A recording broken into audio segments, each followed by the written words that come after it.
यदि बेटियां ही नहीं रहेगी तो तुम्हारे घर को, कुल को, वंश को आगे बढ़ाने वाला कौन होगा? 9 महीने गर्भ में रख के जन्म देने वाली, तुम्हारे वंश को आगे बढ़ाने वाली, माँ बाप का नाम रोशन करने वाली और हमारे देश की प्रथम राष्ट्रपति Pratibha Patil is the president of India. Sushma Swaraj विदेश मंत्री रही, आज क्रिकेटर, आज miss India, police officer, IAS IPS, आज हर क्षेत्र में आजमाती है बेटियां और घर से शमशान तक जाती है बेटियां और रिक्शा और ऑटो चलाती है बेटियां। बेटियां क्या नहीं करती? बेटियां डॉक्टर है, इंजीनियर है, वक्ता है, अभिवक्ता है, नेता है, अभिनेता है। लड़कियां वो हर बुलंदी को प्राप्त कर रही है जिसको बेटा के करने के लिए समर्थ होना चाहिए। अरे पुरुष है, पुरुष कहीं भी चल गया कोई प्रश्न नहीं उठता, मगर यदि लड़की बिना बताए कहीं चली जाए तो प्रश्नवाचक लग जाता है। आखिर क्यों? आखिर क्यों? क्योंकि बेटियां हैं, उनकी आबरू है। अपनी बेटियों को ये मत सिखाओ कि तुम बड़ी हो गई हो तो तुम मत निकलो, बाप की इज्जत हो। अपने बेटे को यद्यपि ये सिखाओ कि तुम अब बड़े हो रहे हो, किसी की लड़की की इज्जत में हाथ मत लगाना। बेटी को क्या सिखाना है?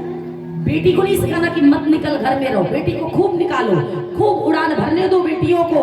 बेटियों को उड़ान भराओ, आगे बढ़ाओ, डॉक्टर इंजीनियर बनाओ, क्रिकेटर बनाओ, मिस इंडिया बनाओ और अपने बेटा को ये सिखाओ, बेटा सावधान रहना, अब तुम बड़ा हो गया है, किसी बाप की बेटी की इज्जत में हाथ मत लगाना।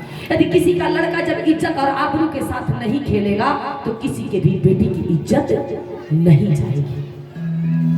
आज जब बेटी पिता होती है, साल भर बाद पता चलता है उसे मार दिया गया, उसे जिंदा जला दिया गया, वो बच्चा जन्म नहीं दे सकती, मां नहीं बन सकती, उसको डाइवोर्स तलाक दे दिया गया।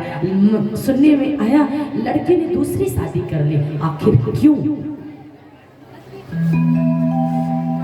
पार्वती मैया विदा हो रही हैं, माँ बाप से लिपट लिपट के रो रही हैं और माँ को कान में धीरे से कहती हैं कि माँ, मैं यदि पत्नी हूं तो मैं दुर्गा भी मैं ही। जिस प्रकार धर्मो रक्षति रक्षिता, उसी प्रकार शरीरो रक्षति रक्षिता। हर नारी अपनी रक्षा करना जानती, इच्छा के विरुद्ध यदि कोई पुरुष गलत करता है वो पाप का अधिकारी होता है, वो नरक का अधिकारी होता है। औरत अपनी रक्षा करना अच्छी तरह से जानती है। माता पार्वती मैनावती ने कहा, करह सदा शंकर पद पूजा। मतलब जब पति यदि शिव जैसा हो, राम जैसा हो तो पति के चरणों की पूजा करो, यदि रावण जैसा हो तो ऐसे पति का त्याग कर दो। पूछो क्यों? हर बंदर हनुमान नहीं होता, हर बंदर हनुमान नहीं होता, हर नदी गंगा नहीं होती, हर माँ बाप भगवान नहीं होते, हर पति परमेश्वर नहीं होता। बोलो शंकर भगवान की। इस प्रकार से माता पार्वती की विदाई हुई और भगवान गोस्वामी तुलसीदास जी ने इसको गुप्त रखा। पार्वती जी और शंकर जी जब कैलाश गए, प्रेम विहार हुआ, उसको भगवान ने गुप्त रखा। क्यों? माँ बाप के प्रेम की व्याख्या औलाद नहीं करती है, औलाद के प्रेम की व्याख्या माँ बाप करते हैं।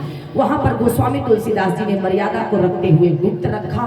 कुछ दिन बाद पार्वती शिव के प्रेम से गणेश कार्तिकेय जी महाराज जी का जन्म हुआ। बोलो कार्तिकेय जी महाराज की जय। तब जन्म खट बदन कुमारा, तारक असर भयं देहि काला। इस प्रकार से 6 मुख वाले कार्तिकेय जी का अवतार हुआ, तारकासुर का वध हुआ और सभी देवी देवताओं को श्री कार्तिकेय जी ने कृत्य किया और सभी शिव पार्वती कैलाश पर्वत में बैठे हैं, मैयापति की सेवा करती हैं, दिन प्रतिदिन कथा सुनती हैं। कल पार्वती भगवान शंकर जी से प्रश्न करेंगी, कथा पूछेंगी और प्रभु शंकर जी राम जन्म की कथा बताएंगे। भगवान धरती पर क्यों आते हैं, पाप क्यों होता है, लोग धर्म क्यों नहीं करते, धर्म करने से क्या होता है, ब्राह्मण को क्यों पूजा की जाती है, गाय की पूजा क्यों की जाती है। कल हम आपको राम जन्म की कथा, जिसको हो सके मिठाई, चॉकलेट, झुनझुना, बिस्किट, फल, फूल इत्यादि, जया जी के लिए सोना चांदी वस्त्र मत लाना, मगर ठाकुर जी की कथा में पुष्प इत्यादि जरूर लाना और चढ़ाना। और कल बधैया होगी, सोहर होगा, भगवान अयोध्या में अवतार लेंगे। कल से भगवान की राम कथा 7 दिनों तक प्रारंभ होगी। अभी तक आप लोगों ने शिव कथा को श्रवण किया। बोले शंकर भगवान की जय। आइए प्रेम से